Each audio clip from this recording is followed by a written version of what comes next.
Hay un lugar en Colombia donde los hipopótamos caminan libres. No es un zoológico, no es una reserva natural.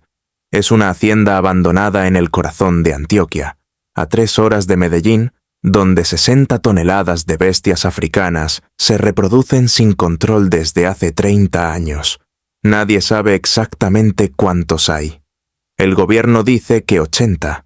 Los biólogos dicen que más de 100. Los campesinos de la zona dicen que ya perdieron la cuenta. De noche, los hipopótamos bajan al río Magdalena. Destruyen cultivos, atacan pescadores, se aparean en aguas que nunca debieron conocer.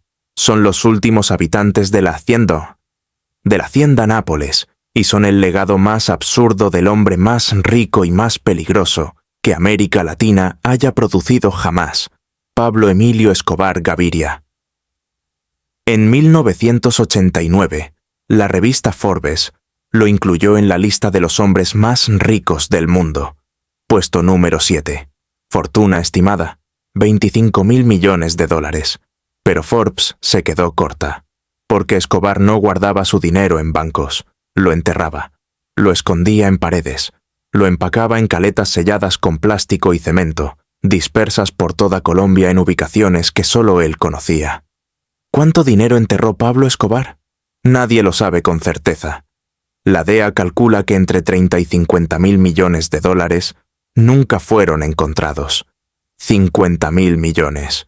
Más que el PIB de muchos países. Sus contadores confesaron que perdían el 10% anual solo por ratas y humedad. El 10%. 2.000 millones de dólares al año, devorados por roedores porque había tanto efectivo que no alcanzaban las bodegas para guardarlo. Su hermano Roberto escribió en sus memorias que gastaban $2.500 mensuales solo en ligas de goma para amarrar los fajos de billetes. Ese era el nivel de riqueza de Pablo Escobar, una riqueza que construyó vendiendo cocaína. 80% del consumo mundial pasaba por sus manos, $70 millones diarios, 2.000 millones al mes, y la Hacienda Nápoles fue su Versalles, 3.000 hectáreas de territorio privado, un zoológico con animales traídos de 4 continentes, elefantes, jirafas, canguros, avestruces, flamencos, cebras, y 4 hipopótamos que llegaron en un avión Hércules desde África. Esos 4 hipopótamos hoy son 80, o 100, o más, porque cuando mataron a Escobar, nadie supo qué hacer con ellos. Eran demasiado grandes para moverlos, demasiado peligrosos para encerrarlos, demasiado costosos para mantenerlos. Entonces, los dejaron. Y los hipopótamos hicieron lo que hacen los hipopótamos. Se reprodujeron, conquistaron el río. Se convirtieron en la especie invasora más grande de la historia del hemisferio occidental. Hoy, 30 años después de la muerte de Escobar, Colombia sigue lidiando con su legado, con los hipopótamos que no puede controlar, con las caletas que no puede encontrar, con las víctimas que no puede resucitar, y con una pregunta que nadie ha podido responder. ¿Dónde están los billones de Pablo Escobar? Antes de continuar, te pido algo. Este video es el resultado de meses investigando archivos judiciales, testimonios de exagentes de la DEA y entrevistas con personas que trabajaron para Escobar y siguen vivas. Algunas de ellas hablaron por primera vez. Lo que vas a escuchar no es la serie de Netflix. No es la leyenda narco que glorifica al patrón. Es la historia del dinero. ¿De dónde vino? ¿Dónde fue? ¿Y por qué 30 años después sigue sin aparecer? Si este contenido te parece valioso, suscríbete y activa la campanita. El algoritmo decide quién ve estos videos basándose en los primeros minutos. Un clic tuyo puede hacer que esta historia llegue a miles de personas más. Ahora volvamos a 1949, a un pueblo llamado Río Negro, al día que nació el hombre que inundaría al mundo de cocaína. Pablo Emilio Escobar Gaviria nació el 1 de diciembre de 1949, en Río Negro, un pueblo de calles empedradas y casas coloniales en las montañas de Antioquia. Su padre se llamaba Abel de Jesús Escobar. Era campesino. Criaba vacas en una finca pequeña que apenas daba para comer. Un hombre callado, religioso, que nunca entendió en qué se convirtió su hijo. Su madre se llamaba Hermilda de los Dolores Gaviria. Era maestra rural, una mujer ambiciosa, inteligente, que soñaba con que sus hijos escaparan de la pobreza que ella había conocido toda la vida. Pablo fue el tercero de 7 hermanos. Cuando tenía 2 años, la familia se mudó a Envigado, un municipio pegado a Medellín, que en ese entonces era poco más que un pueblo grande con aspiraciones de ciudad. Envigado en los años 50 era un lugar de contrastes brutales. Las familias ricas vivían en casas con jardines. Las familias pobres vivían hacinadas en cuartos de inquilinato, donde los niños dormían de a 3 en una cama. Los Escobar estaban del lado pobre. Pablo creció en un barrio llamado El Dorado, sin pavimento, sin alcantarillado, con un arroyo de aguas negras corriendo por la mitad de la calle donde los niños jugaban fútbol descalzos. Hermilda trabajaba de sol a sol para pagar la escuela de sus hijos. Quería que estudiaran, que fueran profesionales, que salieran del barro. Pablo era inteligente. Sus maestros lo recordaban como un alumno despierto, capaz de memorizar lecciones con una sola lectura. Pero también era rebelde, desafiante, incapaz de aceptar órdenes de nadie. A los 12 años ya tenía su primer negocio. Compraba dulces al por mayor y los revendía en el colegio con un margen del 50%. Sus compañeros le compraban porque Pablo tenía algo que los otros niños no tenían: carisma. Sabía hablar, sabía convencer, sabía hacer que la gente confiara en él incluso cuando no debía. A los 15 años, el negocio de dulces quedó atrás. Pablo empezó a robar lápidas del cementerio local. Las lijaba para borrar los nombres, les grababa inscripciones nuevas y las vendía a familias de pueblos vecinos que necesitaban una tumba para sus muertos. Era un negocio macabro, pero funcionaba. Luego vinieron los autos robados. Pablo armó una banda de adolescentes que se especializaba en robar carros en Medellín y venderlos desarmados por piezas. Tenía 17 años y ya manejaba un grupo de 10 personas. Los vecinos de Envigado empezaron a notar que el hijo de Hermilda siempre tenía plata, ropa nueva, zapatos buenos, una moto que ningún otro muchacho del barrio podía pagar. Hermilda no preguntaba, o no quería saber. En 1969, Pablo cumplió 20 años con un prontuario que incluía robo de autos y venta de mercancía robada. Nada grave. Delincuencia menor de un muchacho pobre que quería escapar de la pobreza. Pero ese año conoció a alguien que le cambió la vida. Se llamaba Gonzalo Rodríguez Gacha. Le decían el mexicano porque le gustaban las películas de charros. Era unos años mayor que Pablo. Venía del campo como él y había descubierto un negocio mucho más rentable que los autos robados. La cocaína. En 1970, un kilo de cocaína se compraba en Colombia por $1.500. Ese mismo kilo se vendía en Miami por $50.000. $50.000 por un paquete que cabía en una mochila. Pablo hizo los cálculos. No necesitaba ser un genio para entender que el futuro no estaba en las lápidas ni en los autos. El futuro era blanco, venía de las selvas del sur y tenía una demanda infinita en el norte. En 1976, Pablo Escobar fue arrestado por primera vez con un cargamento de cocaína. Pero aquí viene lo interesante. El caso nunca llegó a juicio. Los 2 agentes que lo arrestaron aparecieron muertos 3 meses después. Los expedientes desaparecieron, el juez del caso renunció y se mudó a otro país. Era la primera vez que Pablo Escobar usaba la fórmula que lo haría legendario: plata o plomo. ¿Aceptas el soborno o aceptas la bala? Ese mismo año se casó con María Victoria Henao. Ella tenía 15 años, él tenía 27. La familia de ella se opuso al matrimonio porque sabían de dónde venía el dinero. No sirvió de nada. Para 1980, Pablo Escobar ya no era un delincuente de barrio. Era el jefe del cartel de Medellín y estaba a punto de inundar al mundo con la droga más adictiva que la humanidad había conocido. El cartel de Medellín no fue una pandilla. Fue una corporación multinacional con la estructura más eficiente que el crimen organizado haya visto jamás. Pablo Escobar era el jefe, el cerebro, el que tomaba las decisiones finales. Pero no estaba solo. Los hermanos Ochoa, Jorge Luis, Juan David y Fabio aportaron los contactos con la élite colombiana. Venían de una familia ganadera de Antioquia, con dinero viejo y apellido respetable. Sabían moverse entre políticos, empresarios, generales. Abrían puertas que para Pablo habrían permanecido cerradas. Carlos Leder aportó la locura y la logística.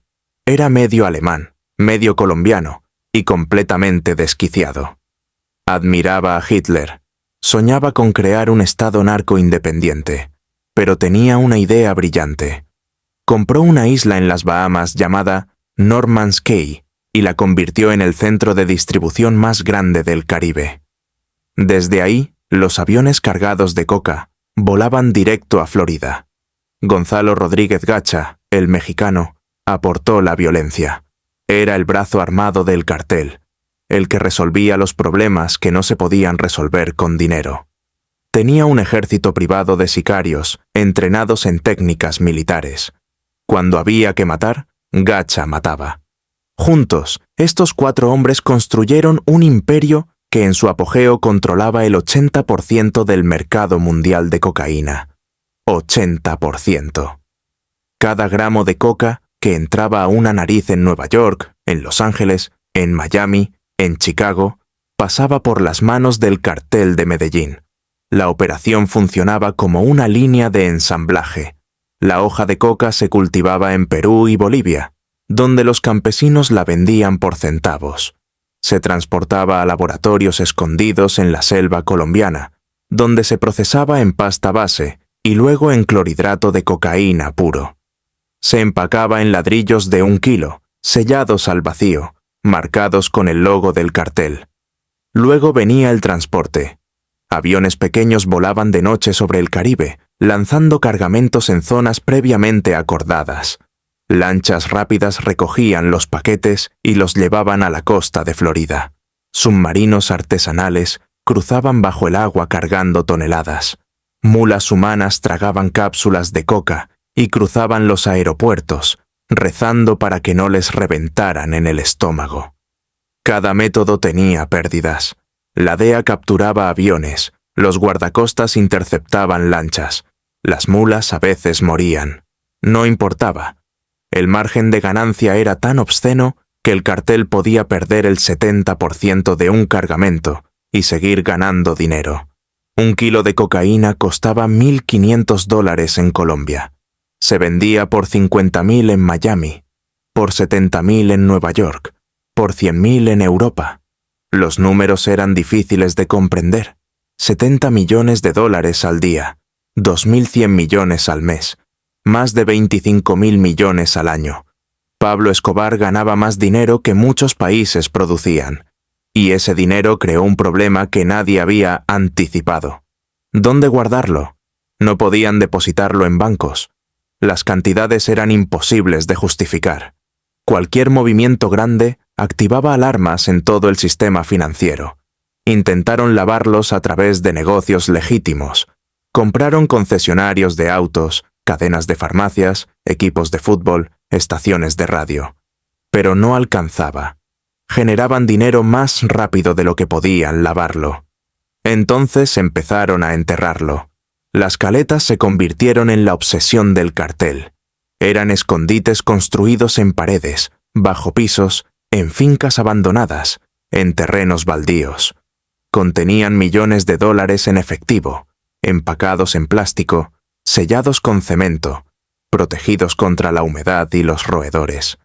Solo Pablo conocía la ubicación de todas las caletas. Era su póliza de seguro.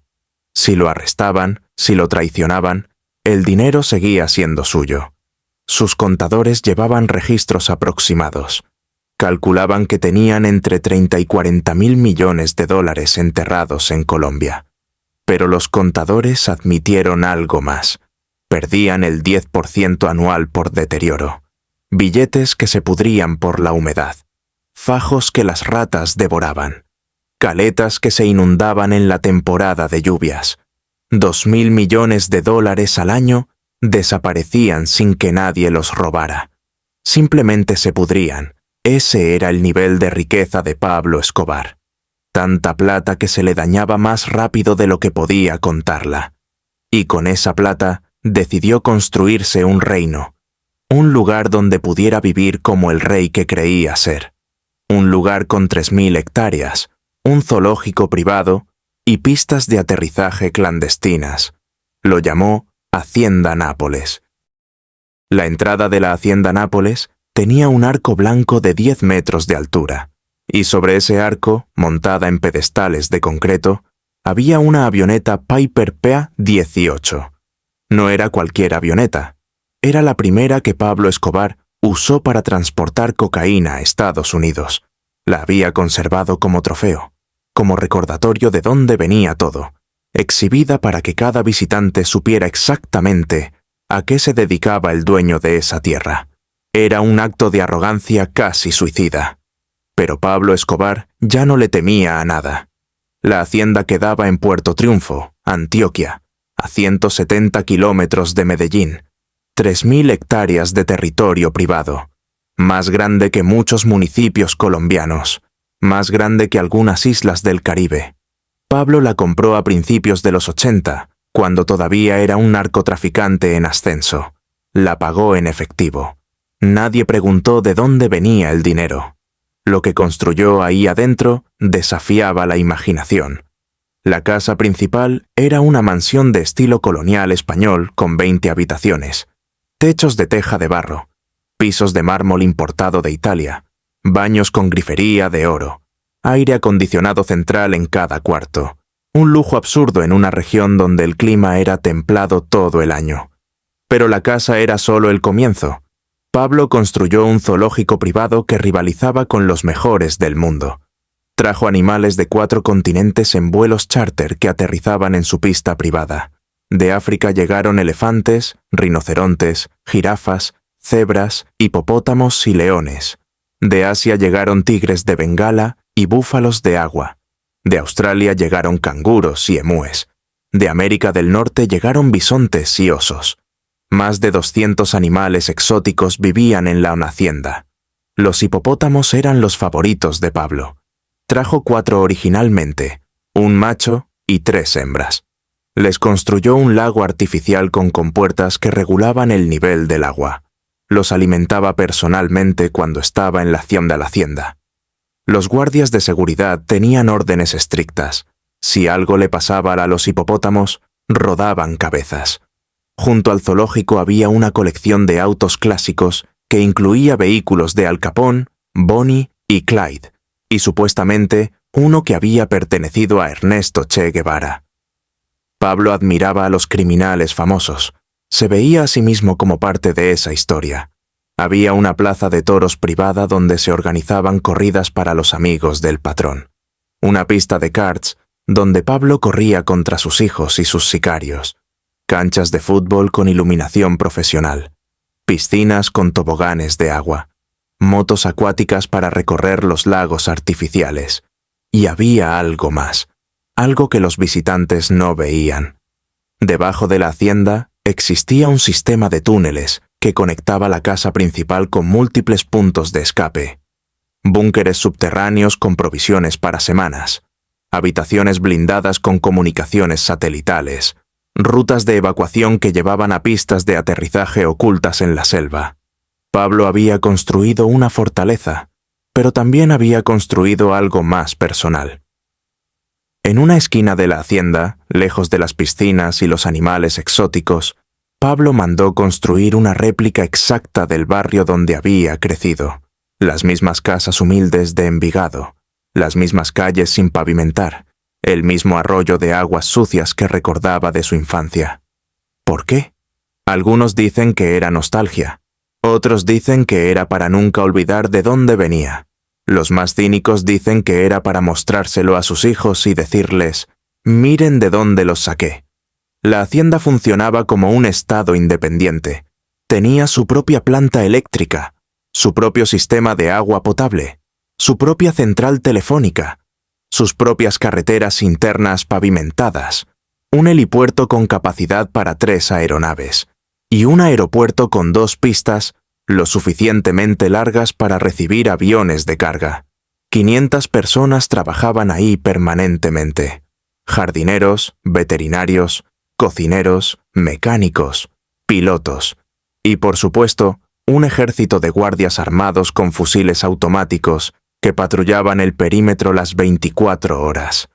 El gobierno colombiano sabía lo que pasaba ahí. Todo el mundo lo sabía, pero nadie hacía nada, porque Pablo Escobar no solo tenía dinero, tenía la fórmula perfecta: plata o plomo. Generales, jueces, políticos, periodistas, todos tenían que elegir. Aceptaban el soborno y miraban hacia otro lado, o rechazaban el soborno y aparecían muertos. La mayoría eligió la plata, y mientras el mundo miraba hacia otro lado, Pablo Escobar vivía como un emperador en su hacienda Nápoles, rodeado de elefantes africanos y pilas de dinero que ni siquiera podía contar. Pero todo imperio tiene enemigos, y los enemigos de Pablo Escobar estaban a punto de responder. En el barrio Santa María de Los Ángeles, en la zona más exclusiva de Medellín, Pablo Escobar construyó un edificio de 8 pisos, que bautizó con el nombre de Mónaco. Era su residencia urbana, su palacio en la ciudad. El penthouse ocupaba los 2 últimos pisos, 400 metros cuadrados de lujo obsceno, pisos de mármol blanco, ventanales del piso al techo con vista a toda la ciudad. Una colección de arte que incluía obras de Dalí, Botero y Picasso. Un garaje subterráneo con espacio para 30 vehículos. Ahí vivía Pablo con María Victoria y sus 2 hijos, Juan Pablo y Manuela. Ahí celebraba fiestas donde asistían políticos, empresarios, reinas de belleza y futbolistas. Ahí se sentía invencible. Pero el cartel de Medellín no era el único jugador en Colombia. En el sur del país, en la ciudad de Cali, los hermanos Rodríguez Orejuela habían construido su propio imperio. Eran diferentes a Pablo, más discretos, más sofisticados. Preferían los sobornos a las balas. Movían tanto dinero como Medellín, pero sin el ruido, sin las muertes, sin los titulares. Durante años, los 2 carteles coexistieron en una tregua incómoda. Colombia era suficientemente grande para ambos, pero en 1988 la tregua se rompió. Nadie sabe exactamente por qué. Algunos dicen que fue por territorio, otros dicen que fue por un cargamento robado, otros dicen que los Rodríguez Orejuela simplemente decidieron que ya era hora de eliminar a la competencia. El 13 de enero de 1988, a las 5 de la mañana, un carro bomba explotó frente al edificio Mónaco. 500 kilos de dinamita. La explosión destruyó fachadas en 3 cuadras a la redonda. Mató a 2 guardias de seguridad. Hirió a docenas de vecinos. María Victoria y los niños estaban adentro. Sobrevivieron de milagro. Manuela, que tenía 4 años, quedó parcialmente sorda por la explosión. Pablo no estaba en el edificio esa noche. Cuando llegó y vio los escombros, cuando vio a su hija sangrando de los oídos, algo se rompió dentro de él. La guerra había comenzado. Lo que siguió fue una espiral de violencia que Colombia no había conocido nunca. Pablo no solo fue contra el cartel de Cali, fue contra todo el sistema que lo había tolerado durante años y ahora lo perseguía. El 27 de noviembre de 1989, un avión de Avianca explotó en el aire 5 minutos después de despegar de Bogotá. 107 muertos. Pablo había ordenado el atentado para matar a un candidato presidencial que iba a bordo. El candidato cambió de vuelo a último momento. Murieron 107 inocentes en su lugar. El 6 de diciembre de 1989, un camión bomba explotó frente al edificio del DAS, la Agencia de Inteligencia Colombiana. 500 kilos de dinamita, 70 muertos, más de 500 heridos. Pablo declaró la guerra al Estado colombiano. Asesinó jueces, secuestró periodistas, mató policías, puso precio a cada agente, 1 millón de pesos por cada uniforme muerto. Más de 500 policías fueron asesinados en Medellín en un solo año. El gobierno respondió creando el bloque de búsqueda, una unidad de élite con un solo objetivo: encontrar y matar a Pablo Escobar. Pero encontrarlo no era fácil. Pablo tenía docenas de casas de seguridad. Se movía cada noche. Tenía informantes en la policía, en el ejército, en el gobierno. Sabía cuándo venían por él antes de que salieran de la base. En 1991, en un intento desesperado por parar la guerra, Pablo negoció su rendición, pero no se entregó a una cárcel normal. Se entregó a una cárcel que él mismo diseñó. La llamaron La Catedral. Estaba en lo alto de una montaña sobre Envigado. Oficialmente era una prisión de máxima seguridad. En realidad era un resort con canchas de fútbol, jacuzzi, bar y discoteca. Pablo siguió manejando el cartel desde adentro. Siguió ordenando asesinatos. Siguió acumulando millones, hasta que el gobierno se cansó y ordenó su traslado a una cárcel real. Pablo escapó esa misma noche, y comenzaron los últimos 499 días de su vida. Después de escapar de la catedral, Pablo Escobar se convirtió en el hombre más buscado del planeta. El bloque de búsqueda recibió refuerzos de la DEA, la CIA y las Fuerzas Especiales estadounidenses. Equipos de inteligencia rastreaban cada llamada, cada movimiento, cada contacto conocido de Escobar. Pero había otro grupo cazándolo. Los llamaban los Pepes, perseguidos por Pablo Escobar. Era un escuadrón de la muerte financiado por el cartel de Cali y familiares de las víctimas de Pablo. Operaban sin reglas, mataban a cualquiera vinculado con Escobar: abogados, contadores, familiares, sicarios retirados. Pablo estaba acorralado. Ya no podía moverse libremente. Ya no tenía ejércitos de guardaespaldas. Ya no recibía a políticos en su hacienda. Dormía cada noche en una casa diferente, rodeado de un puñado de hombres leales, viendo cómo su imperio se desmoronaba. María Victoria y los niños habían huido del país. Intentaron refugiarse en Alemania, en Estados Unidos, en cualquier lugar que los aceptara. Ningún país los quiso. Terminaron de vuelta en Colombia, escondidos en un hotel de Bogotá, esperando un final que todos sabían inevitable. Pablo les hablaba por teléfono cada día. Ese fue su error. El 2 de diciembre de 1993, Pablo llamó a su hijo Juan Pablo desde una casa en el barrio Los Olivos, en Medellín. La conversación duró más de 5 minutos. Suficiente. El equipo de inteligencia trianguló la señal. Identificaron el edificio. Un operativo del bloque de búsqueda rodeó la zona en minutos. A las 3:18 de la tarde, los agentes irrumpieron en la casa. Pablo intentó escapar por una ventana trasera. Salió al tejado descalzo, con una pistola en cada mano. Llevaba una camisa azul y jeans. Lo que pasó después sigue siendo objeto de debate. La versión oficial dice que murió en un tiroteo con el bloque de búsqueda, que recibió disparos en el torso y las piernas, que el tiro final le entró por la oreja derecha y le salió por la izquierda. Pero hay otra versión. Algunos dicen que Pablo se disparó a sí mismo, que siempre había jurado que jamás lo llevarían vivo a una cárcel de verdad, que prefirió morir en sus propios términos. Su hijo Juan Pablo, hoy Sebastián Marroquín, ha dicho públicamente que cree que su padre se suicidó. Nunca lo sabremos con certeza. Lo que sí sabemos es que a las 3:30 de la tarde del 2 de diciembre de 1993, Pablo Escobar estaba muerto en un tejado de Medellín. Tenía 44 años. La foto de su cadáver dio la vuelta al mundo. Gordo, barbudo, con los ojos abiertos mirando al cielo. Los agentes del bloque de búsqueda posaron sonriendo alrededor del cuerpo, celebrando como si hubieran ganado un campeonato. Pero la celebración duró poco, porque cuando empezaron a buscar el dinero, descubrieron algo aterrador. No estaba.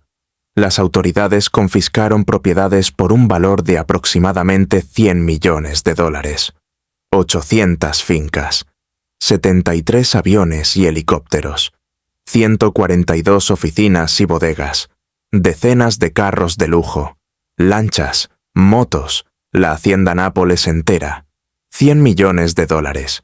Pablo Escobar había ganado más de 25.000 millones en una década. ¿Dónde estaba el resto? La DEA calcula que entre 30 y 50.000 millones nunca fueron recuperados. Las caletas, los escondites que solo Pablo conocía, las paredes falsas, los sótanos sellados, las fincas abandonadas donde enterró millones en bolsas de plástico. Algunas han sido encontradas.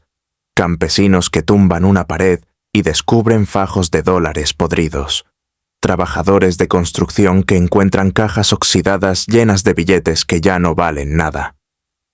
Roberto Escobar, el hermano de Pablo, ha dicho en entrevistas que cada año siguen apareciendo caletas, que hay dinero enterrado en lugares que nadie recuerda, que probablemente se perderán miles de millones para siempre, porque la humedad, las ratas y el tiempo los están devorando. En 2020, uno de los sobrinos de Pablo encontró $18 millones escondidos en una pared de una casa que había pertenecido al cartel. 18 millones. Después de casi 30 años. ¿Cuánto más queda enterrado en Colombia? Nadie lo sabe. Es el tesoro más grande que América Latina haya perdido jamás, y probablemente siga ahí, pudriéndose bajo tierra, esperando que alguien lo encuentre. Hoy, 30 años después de la muerte de Pablo Escobar, la hacienda Nápoles sigue ahí. Pero ya no es el Palacio del Patrón. Es un parque temático. Se llama Parque Temático Hacienda Nápoles. Cobra entrada.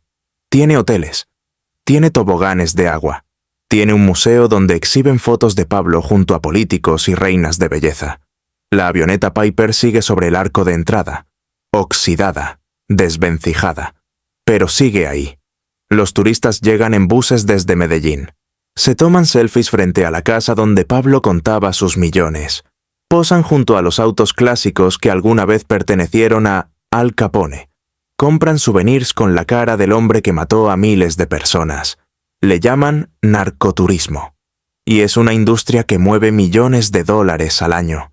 Los hipopótamos siguen reproduciéndose. El gobierno colombiano ha intentado controlarlos durante décadas. Los han esterilizado, los han cazado, han propuesto exportarlos a África. Nada funciona. Hay más de 100 hipopótamos salvajes en el río Magdalena. Son la población más grande fuera de África. Un desastre ecológico que nadie sabe cómo resolver. Son el legado más absurdo de Pablo Escobar. Toneladas de bestias africanas caminando por Colombia, porque a un narcotraficante se le ocurrió construir un zoológico privado. Mientras tanto, las víctimas siguen esperando justicia. El avión de Avianca, el edificio del DAS, los 500 policías asesinados, los periodistas, los jueces, los miles de nombres que nadie recuerda, porque murieron sin cámaras ni titulares. Sus familias ven cómo los turistas posan sonriendo en la hacienda del hombre que destruyó sus vidas. Colombia nunca superó a Pablo Escobar. Lo convirtió en marca, en atracción turística, en serie de Netflix, en camisetas y gorras y pósters que se venden en los mercados de todo el mundo. El hombre que declaró la guerra a un país entero hoy es un producto de consumo masivo. ¿Y el dinero? Sigue desaparecido. 30 a 50.000 millones de dólares enterrados en algún lugar de Colombia. En paredes de casas abandonadas, en fincas que cambiaron de dueño 100 veces, en montañas donde solo los campesinos se atreven a caminar. Cada año aparece una caleta nueva. Cada año alguien encuentra millones de dólares podridos que ya no sirven para nada. Y cada año la leyenda crece. Pablo Escobar murió en un tejado de Medellín con 44 años y una bala en la cabeza. Pero su dinero sigue vivo, enterrado, esperando, pudriéndose bajo la tierra colombiana como un fantasma que se niega a desaparecer. Si llegaste hasta aquí, gracias por acompañarme. Este video es parte de una serie sobre las mansiones y propiedades de los hombres más poderosos y peligrosos de la historia. Lugares donde se escondieron fortunas, donde se planearon crímenes, donde el poder y la muerte convivieron bajo el mismo techo. Si quieres ver más historias como esta, suscríbete al canal y activa la campanita. El algoritmo de YouTube decide quién ve estos videos según la interacción de los primeros minutos. Déjame en los comentarios. ¿Crees que las caletas de Pablo Escobar siguen ahí? ¿O alguien ya se llevó todo en silencio? Nos vemos en el próximo video.